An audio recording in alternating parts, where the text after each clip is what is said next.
Hello, आप सबका मेरे चैनल स्प्रेडिंग ला ज्ञान में स्वागत और अभिनंदन है। मैं आज आपको एक इम्पॉर्टेंट प्रॉब्लम जो यूपी एपीए 1997 में पूछा गया था पूछ रही।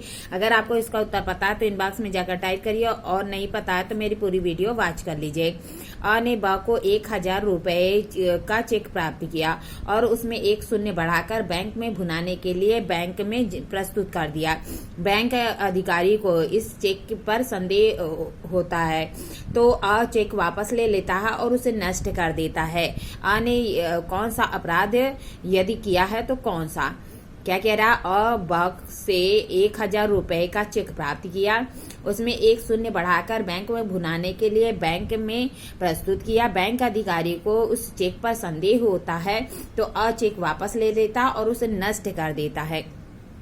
यहाँ पे अ ने यदि कोई अपराध किया है तो कौन सा? आइए देखिए प्रॉब्लम का सोल्यूशन क्या कह रहा है। प्रस्तुत समस्या 463 463 से आईपीसी से संबंधित है।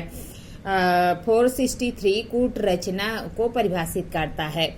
धारा 463 कूट रचना, जो कोई मिथ्या दस्तावेज या मिथ्या इलेक्ट्रॉनिक रिकॉर्ड, क्या कह रहा है? जो कोई मिथ्या दस्तावेज या मिथ्या इलेक्ट्रॉनिक रिकॉर्ड या उसके किसी भाग को इस आशय से रचता है। क्या कह रहा है? जो कोई मिथ्या दस्तावेज या मिथ्या इलेक्ट्रॉनिक रिकॉर्ड को या उसके किसी भाग को इस आशय से रचता है कि लोग या किसी व्यक्ति को नुकसान या क्षति कारित करे। क्या कह रहा है? जो कोई मिथ्या दस्तावेज या मिथ्या इलेक्ट्रॉनिक रिकॉर्ड को और उसके किसी भाग को इस आशय से रचता है कि वह लोग या व्यक्ति को नुकसान या क्षति कारित करे या किसी दस्तावेज या हक का समर्थन किया जाए या यह कारित किया जाए कि कोई व्यक्ति संपत्ति अलग रखे, कोई अभिव्यक्ति या विवक्षित संविदा करे या कपट करे या कपट कारित कर सके।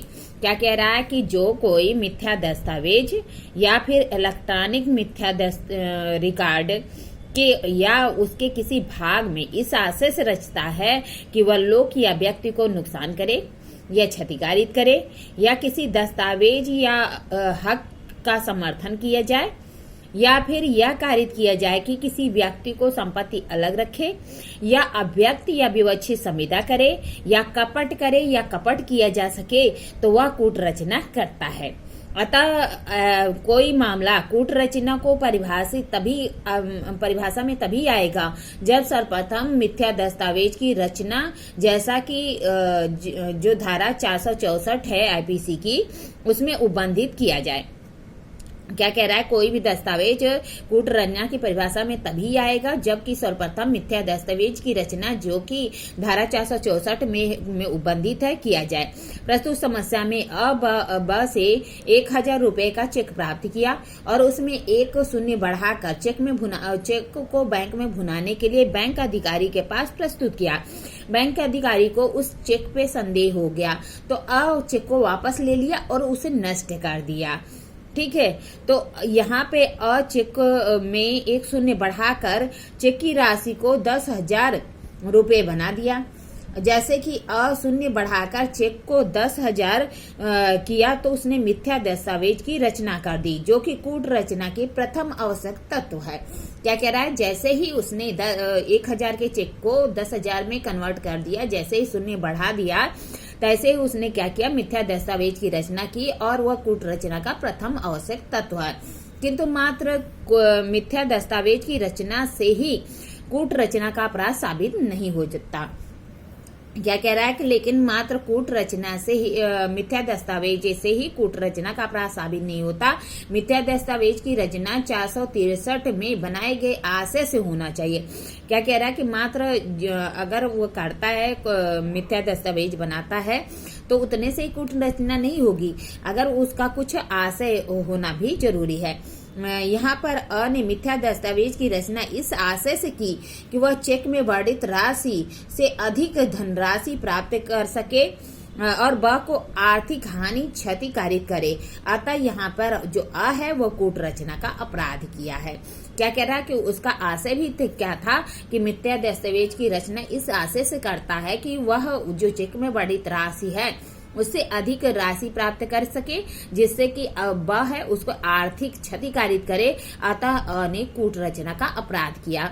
इसके अतिरिक्त मिथ्या दस्तावेज रचने के बाद बैंक को यह विश्वास दिलाने का प्रयत्न किया कि यह चेक ब से ही उसे 10,000 की धनराशि प्राप्त किया गया है, जिसे बैंक उसकी बातों पर विश्वास कर चेक में वर्णित राशि का भुगतान कर दे।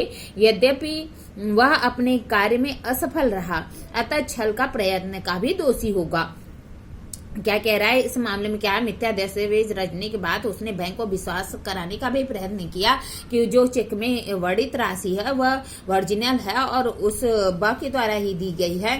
तो यहाँ पर वह भले ही असफल रहा है, लेकिन वह छल के प्रयत्न के लिए भी दोषी होगा। अतः प्रस्तुत मामले में कूट रचना और छल के प्रयत्न के लिए दोषी होगा। जो आ है वह कूट रचना बता ही दिया, कूट रचना क्या होता है, तो उसका और छल के प्रयत्न के लिए भी दोषी होगा।